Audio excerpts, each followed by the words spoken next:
Fala pra mim. Fala pra mim. Editorial.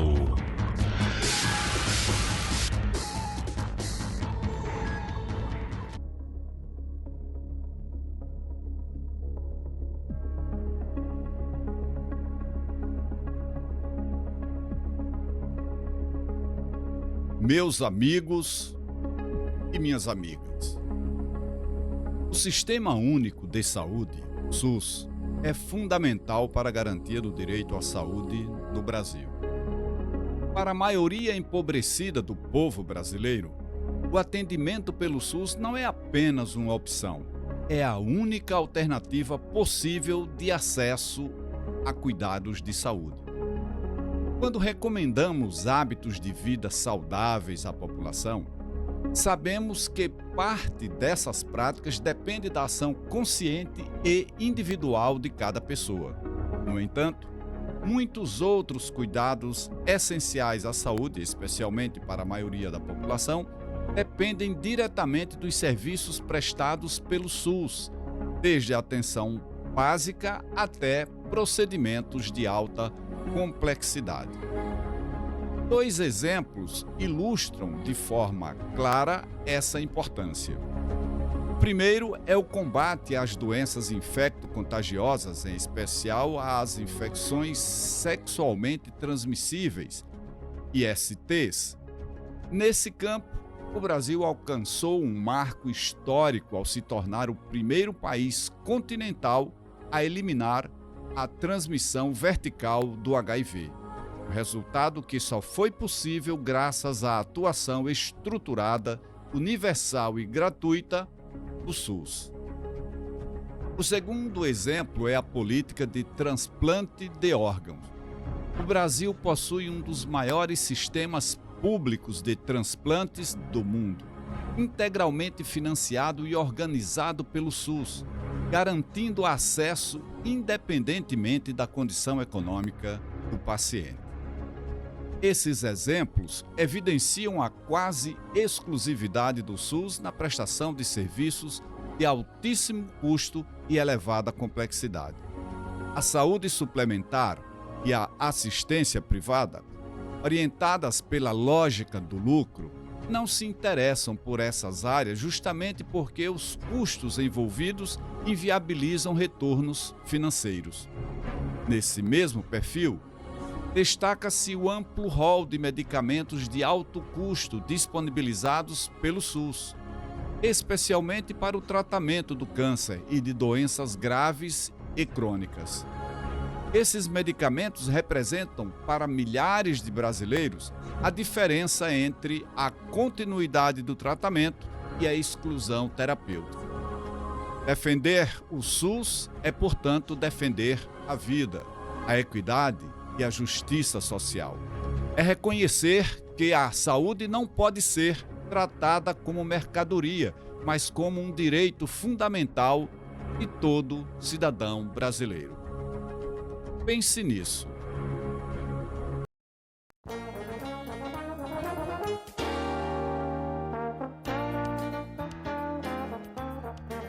E a partir de agora, em nome dos amigos Batista, lá no Siqueira Campos, do Jorge, lá no Santa Lúcia, Carlos Alberto e sua esposa, lá no Orlando Dantas, do Miguel, lá no Cidade Nova, da dona Marlene, no Grajiru, e sua irmã Vitória, lá em Maceió, do João Bosco Lima e da minha amiga e colega Cátia Machado, no São José, do Márcio Giovanni, no Ponto Novo, do Écio, que é servidor aposentado do Banco do Brasil, em nome também da Jocilene, da Lúlia e do Gelson, do Padre Soares, da Paróquia São Pedro Pescador, todos lá no bairro Industrial.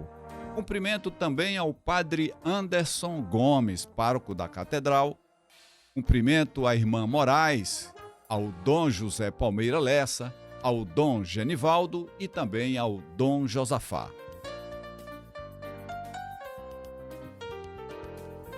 Então, em nome de todas essas pessoas, teremos a partir de agora as nossas dicas de saúde.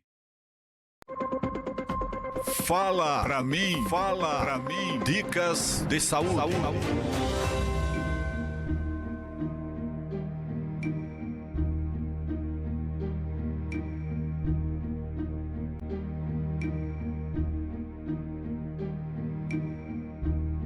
Em nossa dica de saúde de hoje, eu vou falar para você sobre a importância do SUS para a saúde do povo brasileiro.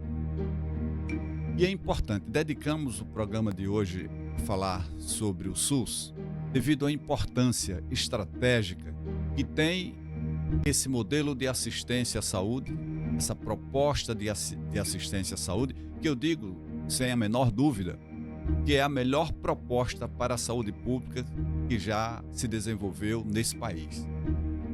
Nada antes foi sequer parecido com a proposta do Sistema Único de Saúde.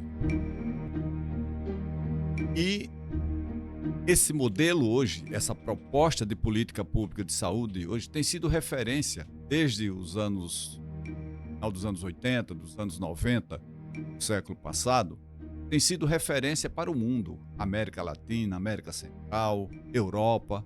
O mundo hoje utiliza como proposta, como modelo, claro, fazendo adaptações em cada região, tendo como proposta o Sistema Único de Saúde estabelecido no Brasil a partir da Constituição de 1988, Constituição esta que, dentre e por conta de propostas como essa, foi reconhecida como Constituição Cidadã.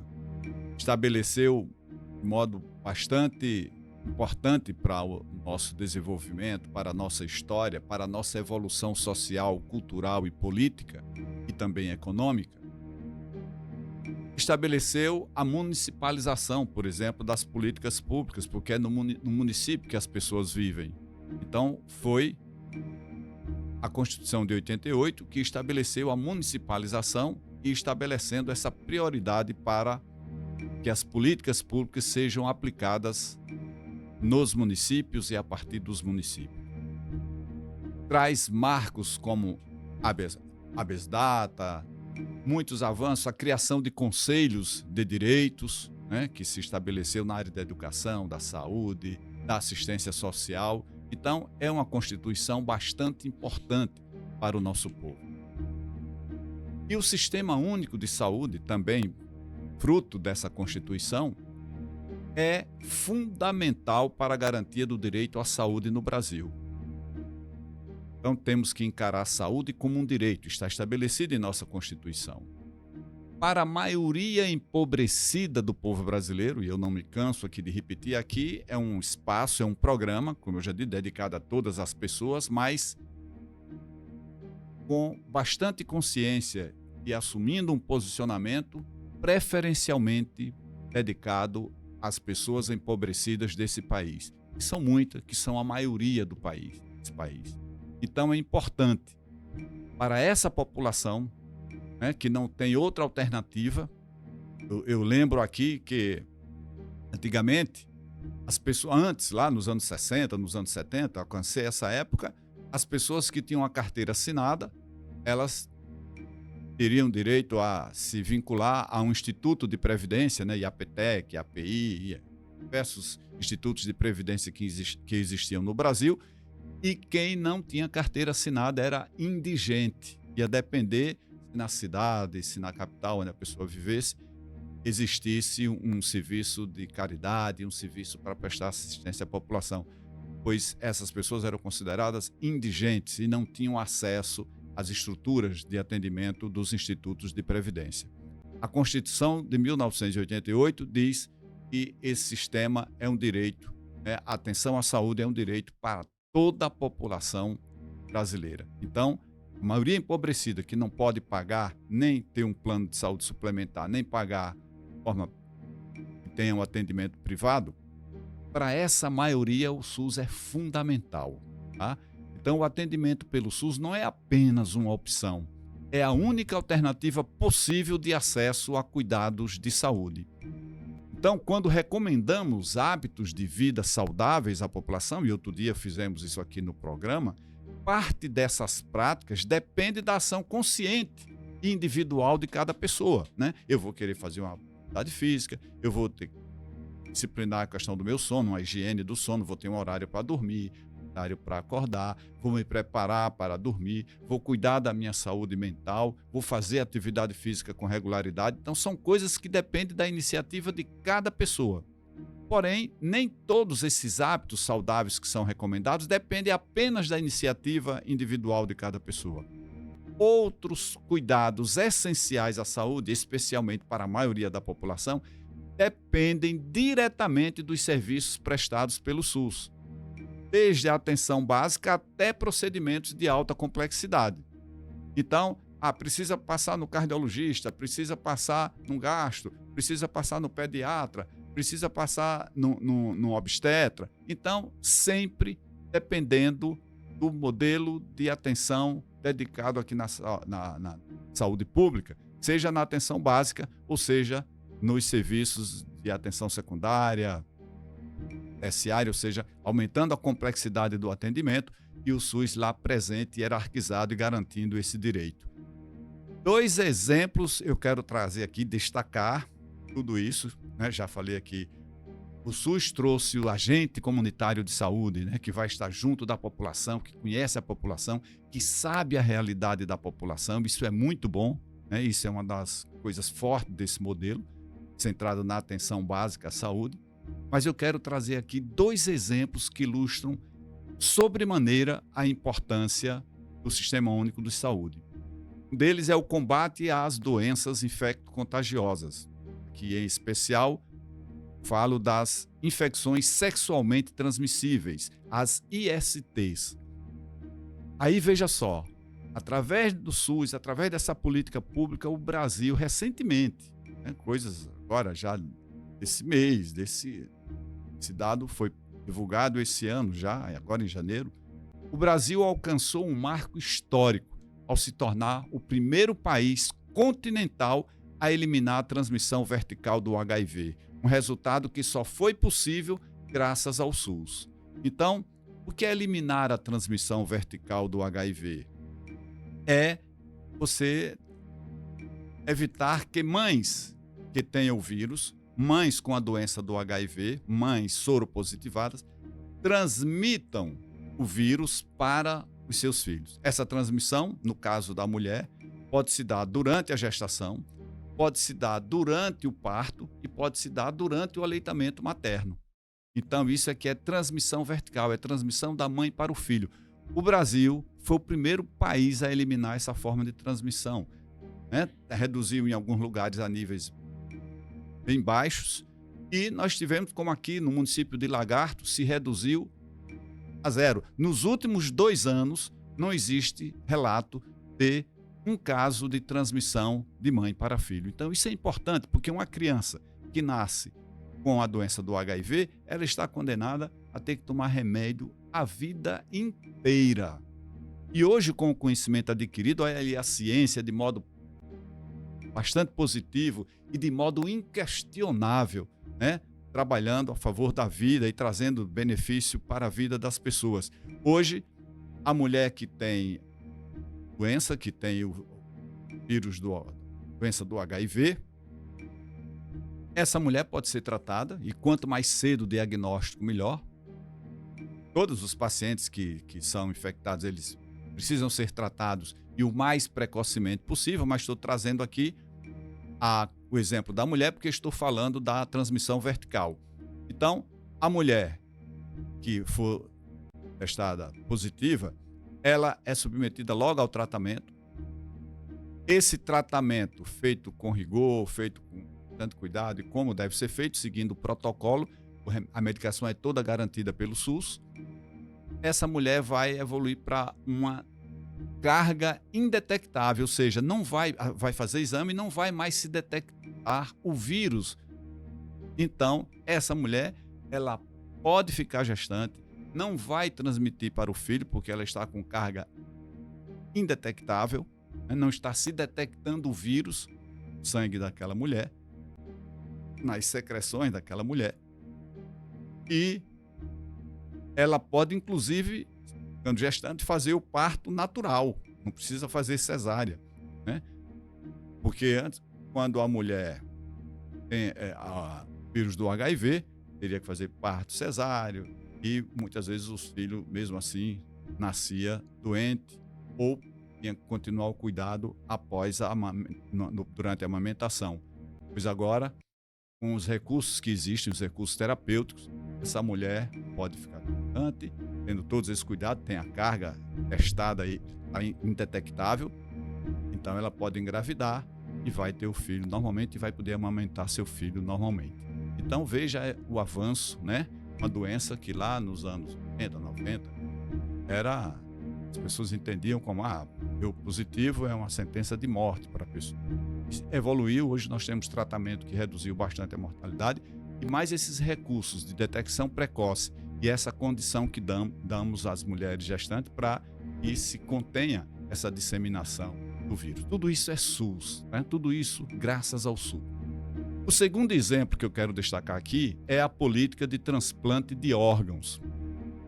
O Brasil possui um dos maiores sistemas públicos de transplantes do mundo, integralmente financiado e organizado pelo SUS, garantindo acesso independente da condição econômica do paciente. Então, esses exemplos evidenciam a quase exclusividade do SUS na prestação desses serviços de altíssimo custo e de elevada complexidade. Então, veja, o transplante, o que é que acontece com o transplante, né? Vamos ainda continuar desenvolvendo aqui esse modelo de atenção. A saúde suplementar e a assistência privada. As pessoas que têm plano de saúde nesse país, então tem saúde suplementar e assistência privada, aquela que faz com atendimento particular.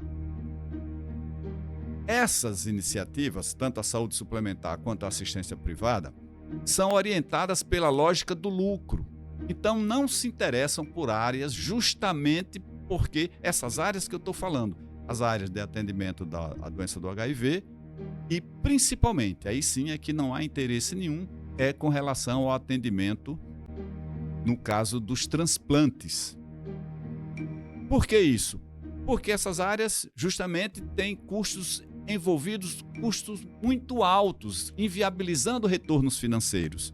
Então, num país de pessoas empobrecidas, uma estrutura de transplante é muito cara, é muito dinheiro, a manutenção do material, a manutenção desse serviço, tudo isso é muito caro.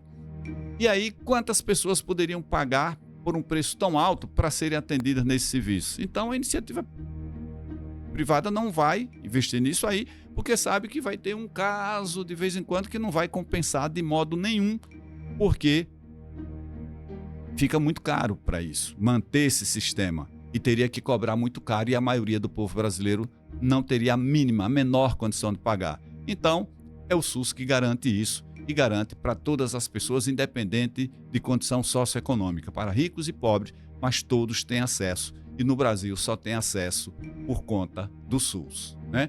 País que não tiver SUS, pobre não vai ter esse acesso para fazer o transplante. Nesse mesmo perfil, eu poderia citar ainda um terceiro exemplo, que é o amplo rol, né?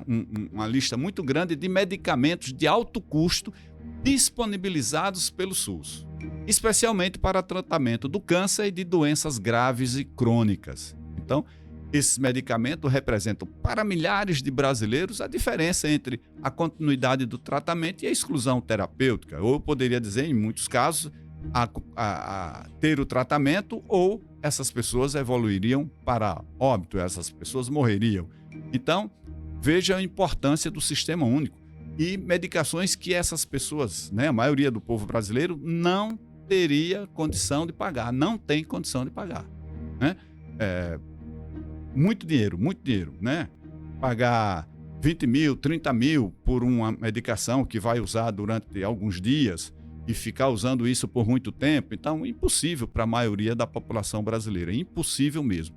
Então, meus amigos e minhas amigas, defender o SUS é, portanto, defender a vida, a equidade e a justiça social. As pessoas que precisam, elas também precisam ter acesso a uma saúde de qualidade, aos avanços tecnológicos, e o SUS garante isso para o povo brasileiro. Então, isso é fundamental. Então, às vezes a gente escuta pessoas reclamando, tudo bem, vamos fazer a crítica, porque precisa melhorar. O SUS não avança tanto quanto deve, por conta de muitos prefeitos, os políticos, é a política, né?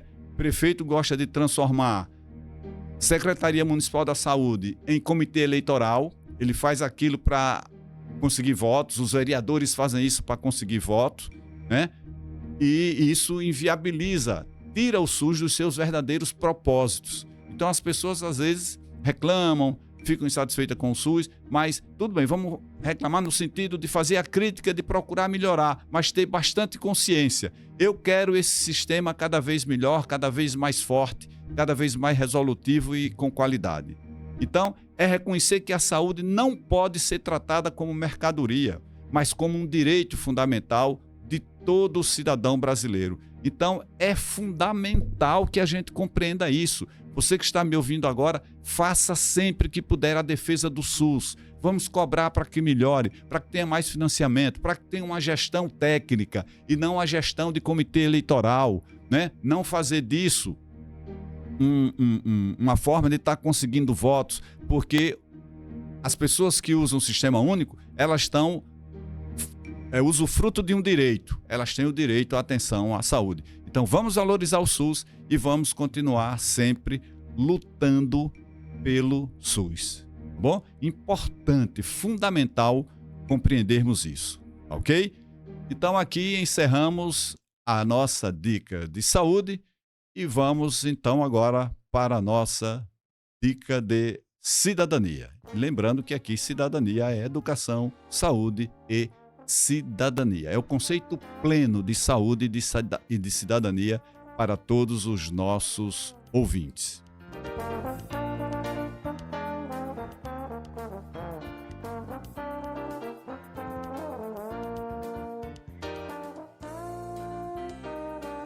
Quero lembrar que o programa Fala Pra Mim, ele é transmitido simultaneamente pela Rádio Cultura 107,5 e pelo canal de YouTube DR Emerson Sergipe, tá?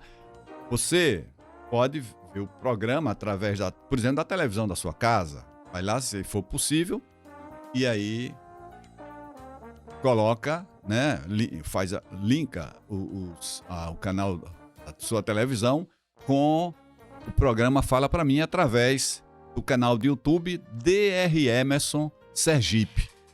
Você assiste, você pode participar, existe um chat, você pode mandar às vezes alguma pergunta, alguma coisa, e isso, oportunamente, a gente vai verificando de que modo contemplar aquela participação. E nós temos também na segunda-feira, às 19h30, o nosso podcast. Toda segunda-feira, 19h30. Aí o podcast é transmitido pelo Instagram de DR Emerson Sergipe e também pelo canal de YouTube de DR Emerson Sergipe. Você participa, você interage. Então a gente pede, por favor, está pedindo às pessoas que gostam do programa Fala Pra Mim, que acompanham o programa Fala Pra Mim, vocês se inscrevam em nosso canal. Nós precisamos muito dessa força. Vai lá, canal do YouTube DR Emerson Sergipe, se inscreve.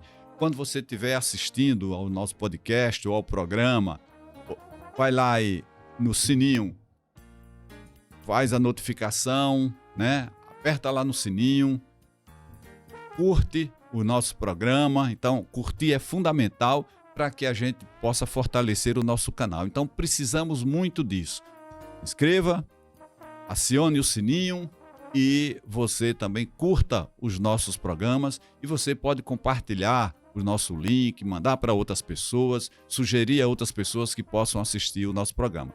Lá no canal do YouTube DR Emerson Sergipe estão os programas Fala Pra Mim e estão os podcasts. Você pode rever, você pode compartilhar com alguém, você pode sugerir para outras pessoas, tá bom? Dá essa força para esse canal, que é um espaço onde aquilo que é referente à população tem espaço, tem vez, tem voz, e nós fazemos aqui um programa pensando na cidadania, pensando no respeito às pessoas, pensando na dignidade das pessoas, e esse programa aqui tem como primazia respeitar a dignidade das pessoas. Bom, mas vamos para a nossa dica de educação, saúde e cidadania. E aí, para a nossa reflexão, quero abordar aqui inicialmente, um problema enfrentado. O mundo inteiro enfrenta esse problema, e aí, em consequência, o Brasil também enfrenta esse problema, que traria aqui como referência os desafios estruturais profundos que ameaçam a vida, a democracia e a soberania dos povos. Isso, né, ao final dessa história, quando a gente agride a democracia, e olha, tem muita gente dizendo que defende a democracia, mas na realidade essas pessoas no fundo defendem uma autocracia, uma ditadura, é a negação de direitos da população, não respeitam a soberania dos povos. Então o mundo hoje, o Brasil continua enfrentando desafios estruturais profundos que ameaçam a vida das pessoas, que ameaçam a democracia e agora está muito em voga ameaçar a soberania dos povos. E dentre esses problemas, um dos principais é a crise ambiental, né? A crise ambiental que compromete a integridade do meio ambiente e a própria sobrevivência humana. Essa crise ela não é fruto do acaso, né? Ela resulta, sim, em última instância, da lógica da ganância, da usura e da acumulação ilimitada de capital que subordina a natureza aos interesses do lucro. Eu preciso ganhar e não importa essa história de agressão à natureza, é coisa de ambientalista, então nós temos que desenvolver os países e para isso nós precisamos disso. E é por isso que o mundo hoje, por exemplo, muita gente, né, tem muito empresário, né, muitos órgãos aí de imprensa que não fazem essa discussão, não defendem a defesa da natureza, a proteção, não fazem a defesa da natureza, não defendem a proteção do meio ambiente. Pelo contrário, não acreditam nem em crise ambiental. Isso não existe não, isso aí é conversa, né? De ter uma enchente, sempre teve, de ter uma tempestade, isso sempre teve, não tem nada a ver com o tempo.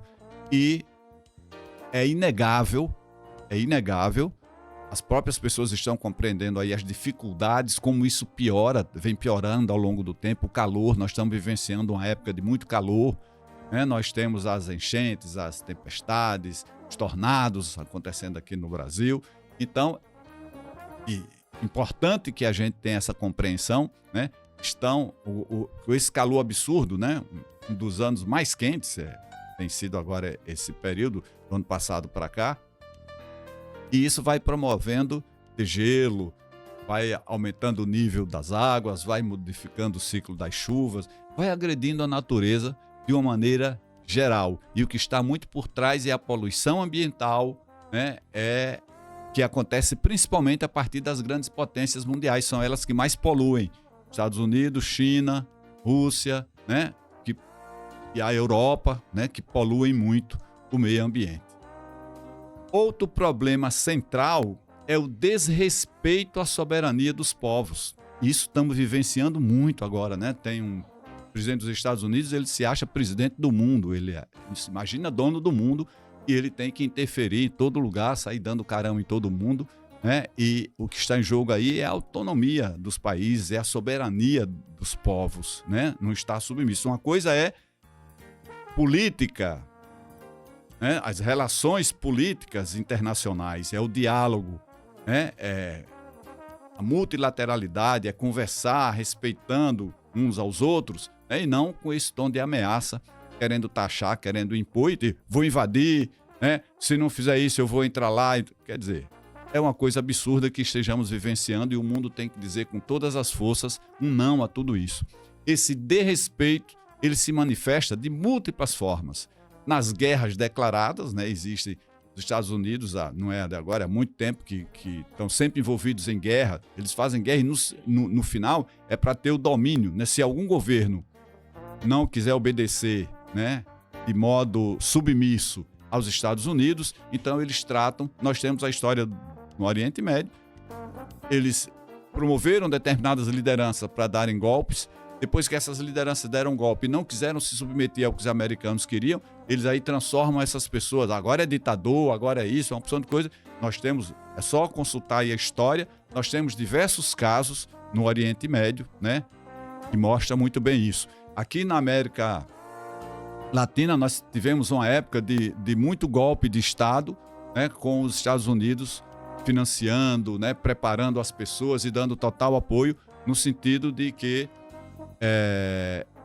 pudesse os Estados Unidos aumentarem o seu poderio, a sua influência, enfim, na região. Então nós temos as guerras declaradas, as guerras híbridas e também as guerras não declaradas, né? Essas são travadas no campo simbólico, por meio, como não é uma guerra declarada, não tem arma, não tem uso de arma, nada. E esse processo simbólico, né, nessa guerra não declarada é por meio do controle das mentes e das emoções. Hoje, como nós vivenciamos isso, né? Como nós temos a tentativa através das redes sociais, né, das big techs, controlando a mente das pessoas, como é que o mundo que não tem solução para enfrentar o empobrecimento da maioria da população não tem resposta? E de que modo vai manter a maioria da população acomodada? Então, primeira coisa, vamos manter essas pessoas alienadas, vamos estabelecer uma narrativa única, onde essas pessoas não entendam nunca porque é que a maioria da população está empobrecida. Então, vamos acomodar essas pessoas. Elas podem até brigar por futebol, brigar por outras coisas, vamos fazer muita festa, muita gente dançando na rua, para essas pessoas não perceberem e não se revoltarem contra esse Estado que, se a gente for analisar a família, o bisavô, o avô, o pai, a família como é que está hoje, é lutando, todo mundo trabalhando e, no entanto, toda a família empobrecida, enquanto cada vez mais é menor o número de pessoas enriquecidas na sociedade, porque vai tudo concentrando, tudo funciona como um grande aspirador de dinheiro para pegar o dinheiro do povo e ir concentrando nas mãos ou no bolso de pouquíssimas pessoas. Então, a imprensa usa isso, esse processo, e nele a narrativa única e alienante difundida pela grande mídia hegemônica desempenha então esse papel decisivo, moldando percepções e legitimando intervenções políticas, econômicas e culturais, de modo a que o povo não se revolte, de modo que o povo não tenha compreensão da sua realidade. Então, é essa forma perversa, essa forma criminosa de controlar a mente e o coração das pessoas, de maneira que as pessoas não percebam e não fiquem indignadas, né? Não se questione por que tanta gente é empobrecida, por que tanta gente sendo violentada, por que tanta gente submetida a essa situação, né? Então, no Brasil, além desses problemas globais, que já falei aqui, da questão da agressão ao meio ambiente, da crise ambiental, a permanente e progressiva crise ambiental, além do problema de estarmos enfrentando aqui essa agressão à soberania dos países, e o Brasil não fica fora desse cenário, e nós termos essas políticas, né, que visam sempre a concentração da riqueza. Então, no Brasil, nós temos hoje o poder político. Atenção, o poder político, o programa Fala Pra Mim é um grande alerta. Se você quiser, a cada sábado, estar escutando os alertas, mostrando, e vocês vão avaliando essas coisas. Vejam as dificuldades. O povo brasileiro é trabalhador, mas as coisas não avançam. Então, tem muita gente aí que fica distorcendo. São muitas verdades hoje, né? Fica inventando histórias para justificar as coisas. Mas o fato é que as pessoas, para enfrentarem essa condição de empobrecimento, o mundo não consegue resolver isso. E não consegue por quê? Porque tem um sistema capitalista, liberal, baseado na concentração de renda. E hoje é no rentismo. Rentismo significa aumento de desemprego. E nos países periféricos, primarização da indústria. Então, isso é que acontece. Então, vai a indústria só para produzir grãos, para extração de minério, não sei o quê, para mandar para os países mais desenvolvidos. Eles manufaturam, agregam valor e vendem depois isso muito caro. E com isso eles ficam controlando todas as fontes de recursos naturais que existam no mundo, como está essa briga agora pelo petróleo. Agora não, já vem há muito tempo, né? Com as grandes potências querendo controlar cada gota de petróleo que possa existir nesse mundo.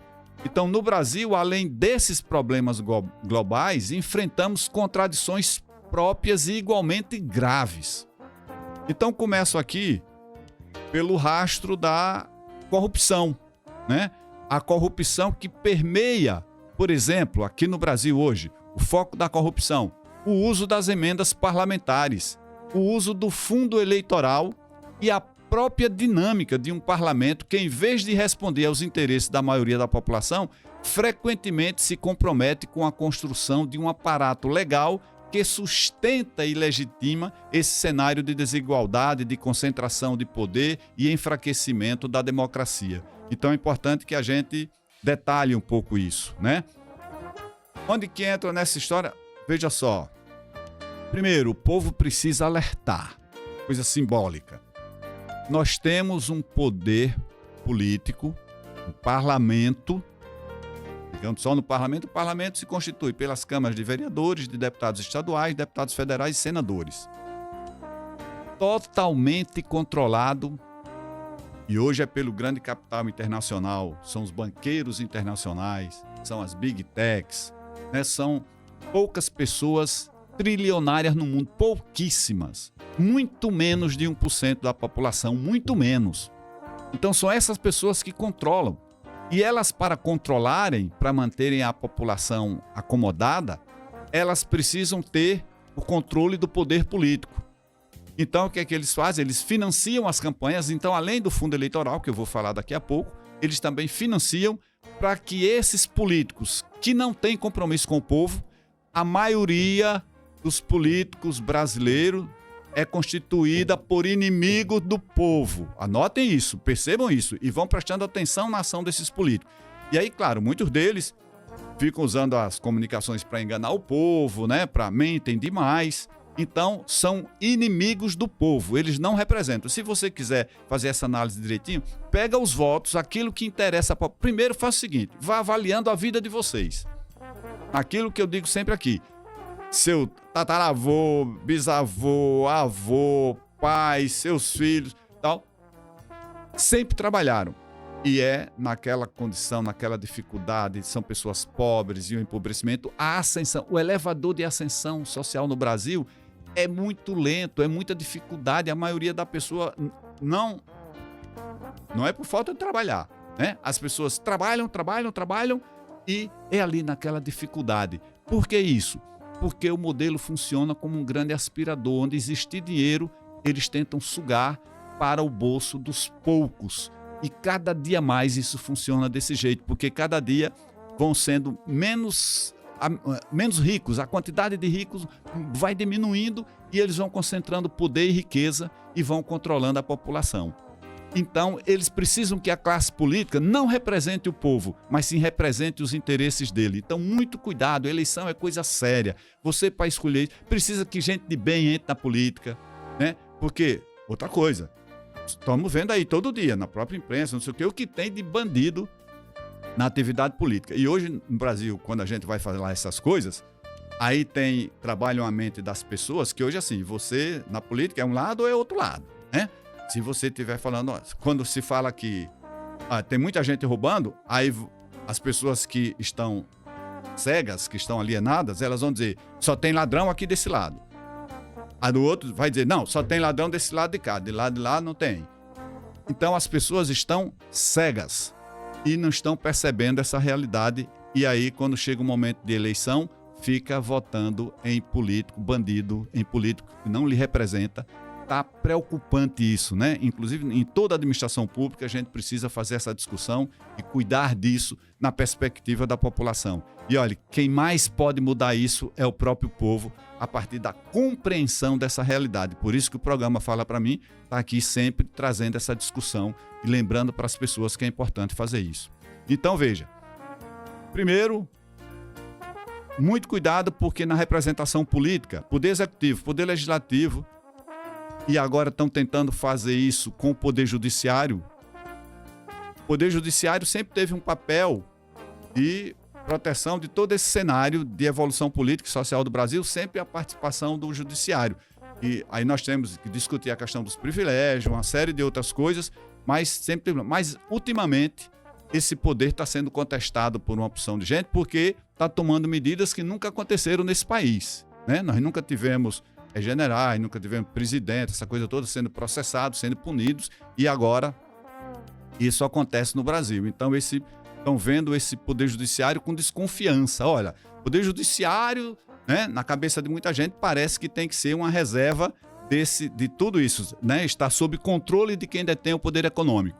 Então, nós temos o poder político a serviço de quem tem o poder econômico, e eles estão trabalhando, cuidado, é muito perigoso. A eleição de senador na próxima eleição vai ser muito importante, porque essa turma aí que não dorme no ponto, que está disposta a financiar tudo, vai querer distribuir muito dinheiro com a opção de político que está do lado deles, para poder fazer com que esses políticos sejam eleitos, sejam senadores, e esses senadores depois que vão escolher e vão, inclusive, tem possibilidade de ampliar o número de ministros do Supremo Tribunal, e é dessa forma que se imagina podem controlar o Supremo e controlam então o Judiciário. Então, tendo o controle do Judiciário, tendo o controle político dos três poderes, né, do Judiciário, do Executivo e do Legislativo, vai se estabelecer então aqui uma autocracia, um governo de pouco, uma ditadura, né, exercida por poucas pessoas que estão detendo aí o poder econômico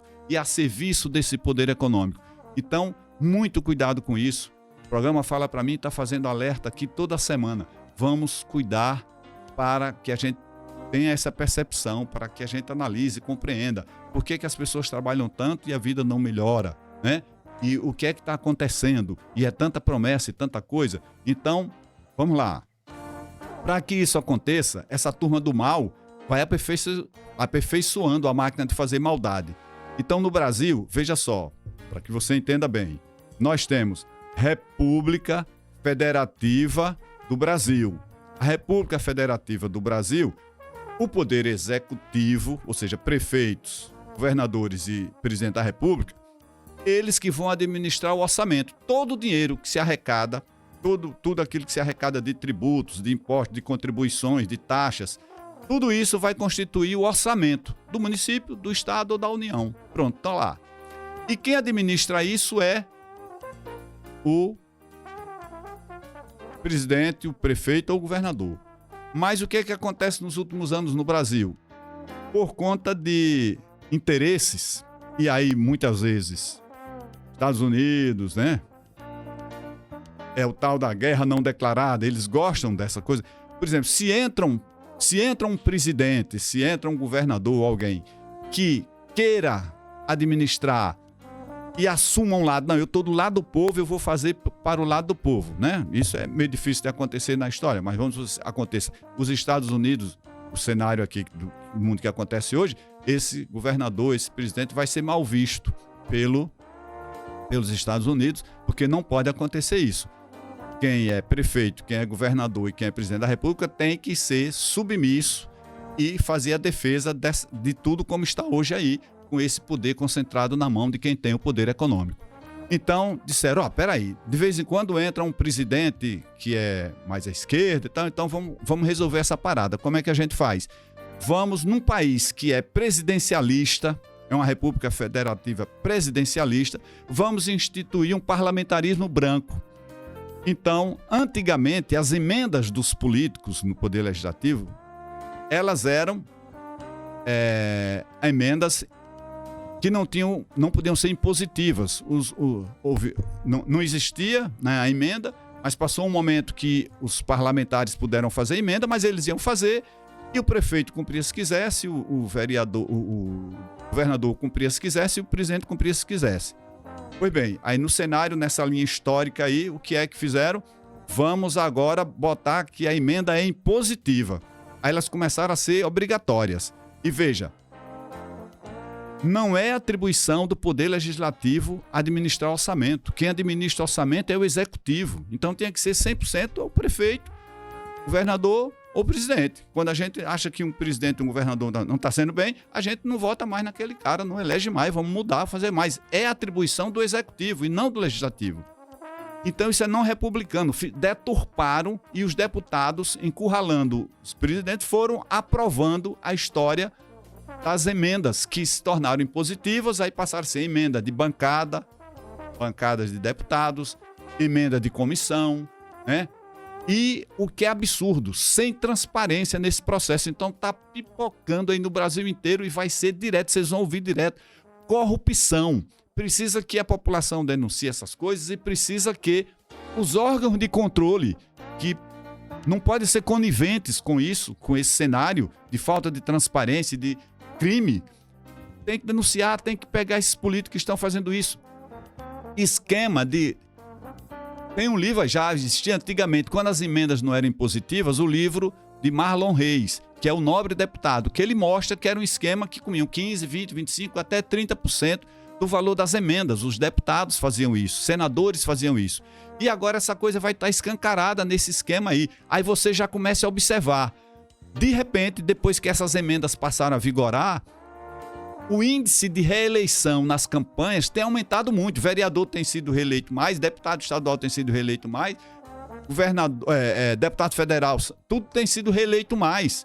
E essa coisa foi se espalhando pelo Brasil. As emendas começam lá em Brasília, depois os deputados estaduais foram adotando e agora até os vereadores. Nas capitais tem os vereadores fazendo emenda.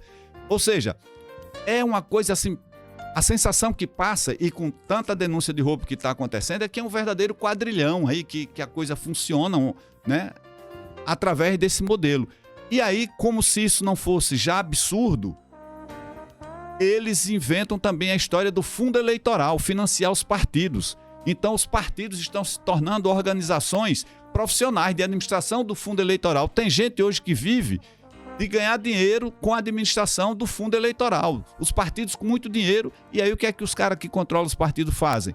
Só vou votar, só vai ser eleito aqui quem eu quero. Então eles controlam quem é que vai ser eleito, quem é que vai ganhar a eleição, e junto com as emendas impositivas, que é outro absurdo, aí nós passamos a ter então a reeleição desses políticos que são inimigos da população, que estão ameaçando o povo e que não votam, né, naquilo que interessa. Eles não representam, eles são verdadeiramente, em sua grande maioria, inimigos. Ou o povo modifica esse cenário, ou o povo enfrenta esse problema e resolve isso através do processo eleitoral. Quanto mais gente, e eu vejo isso ao longo das eleições, quanto mais gente em cada eleição tiver disposta a vender seu voto, tem aí a maioria dos políticos, gente que está envolvida nesse cenário de não representação da população, né, de pessoas que estão cometendo crime eleitoral o tempo inteiro e vão fazer mandatos distantes da lei, né, e aí não vão representar, e a situação da população só vai piorar nesse cenário. Então é preciso que a gente entenda isso, é preciso que tenha espaços na imprensa que alerte a população disso aí e que as pessoas pensem, reflitam, discutam no seu ambiente de trabalho, discutam no seu ambiente familiar, conversem para que essas pessoas possam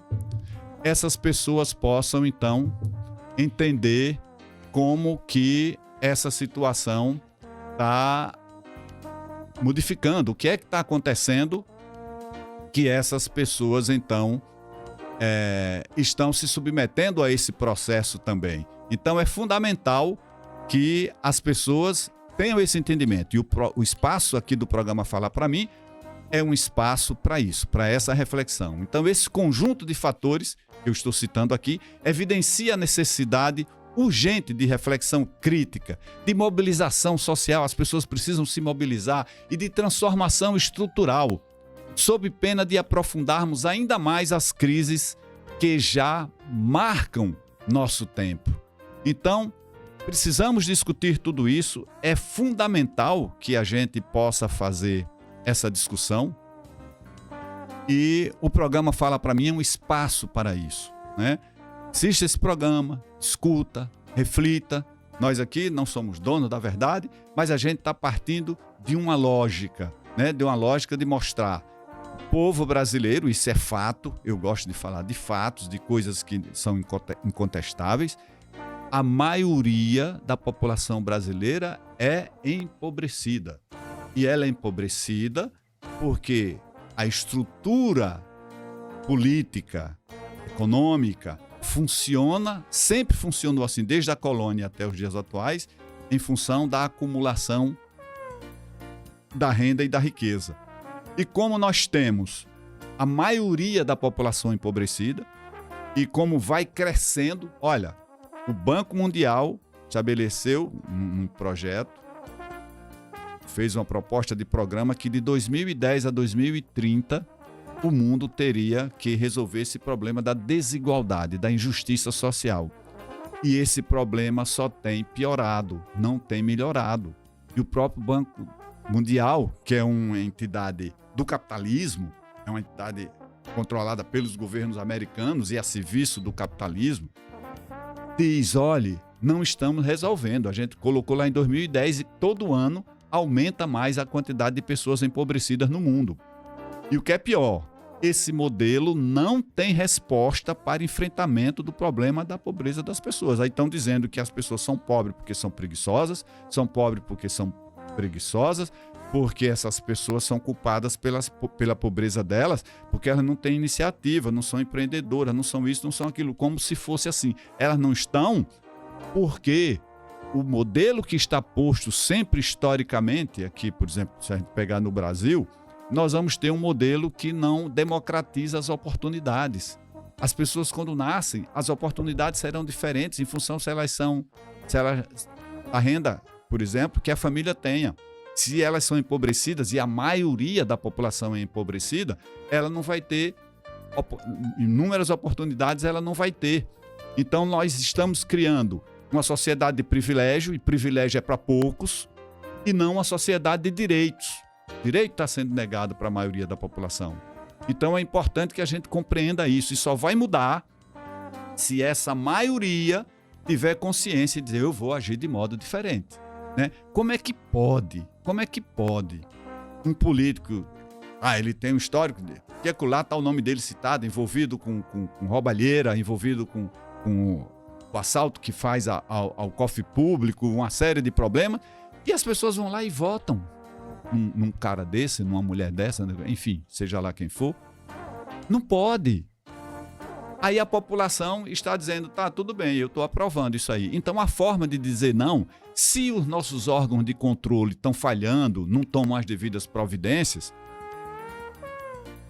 a gente vai cobrar mais eficiência, que esses órgãos cumpram o seu papel constitucional, porque eles estão negando o cumprimento constitucional, ou seja, eles estão negando a Constituição.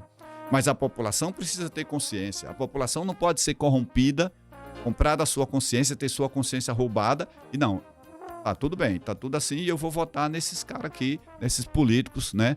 Puxa vida, como eu vejo às vezes, até na administração pública, eu imagino assim, puxa vida, isso é coisa de bandido, isso não é coisa de gente que está a serviço da população.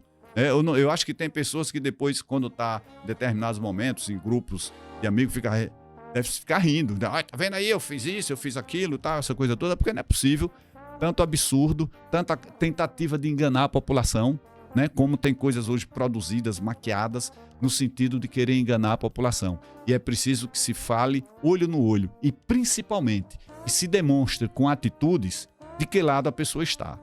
Né? Não é de, todo lado do povo, tal, não. Tem que demonstrar e tá do lado. Então, o que é que você está fazendo? Quais são os seus atos? Quais são as suas ações? O que é que você está fazendo efetivamente para que a gente possa imaginar e acreditar que você esteja do lado da população? Então, é preciso que as pessoas tenham consciência e se façam respeitar. A população precisa resgatar o seu respeito, e o seu respeito vai ser dizendo não ao mal político, dizendo não ao mal administrador, se posicionando e aprendendo a pensar coletivamente naquilo que é melhor para a maioria das pessoas, e vamos estabelecer na transformação social uma sociedade de direitos e não uma sociedade de privilégio, porque privilégio é para pouco e é a negação de direito para a maioria da população. E aqui encerramos mais um programa Fala Pra Mim. Fica o convite para que no próximo sábado estejamos juntos. E na próxima segunda-feira nós teremos o podcast Fala Pra Mim com o Dr. Zaíson Franco e vamos conversar sobre acupuntura. Quer tirar suas dúvidas, quer saber como é, quais são as doenças que melhor respondem à questão da acupuntura? Então vamos conversar isso na segunda-feira no Instagram DRM Sergipe e no canal do YouTube DRM Sergipe. No mais, fiquem em paz, exerçam a sua cidadania com plenitude, mas aprenda a agir coletivamente. Coloque o coletivo em evidência, tá bom? Fiquem em paz, fiquem com Deus. Estamos encerrando o Fala Pra Mim deste sábado com a apresentação do Dr. Emerson. Fala Pra Mim é um oferecimento da Clínica Dermoestética e Apis Tecnologia e Comunicação. Até o próximo sábado e obrigado pela sua audiência.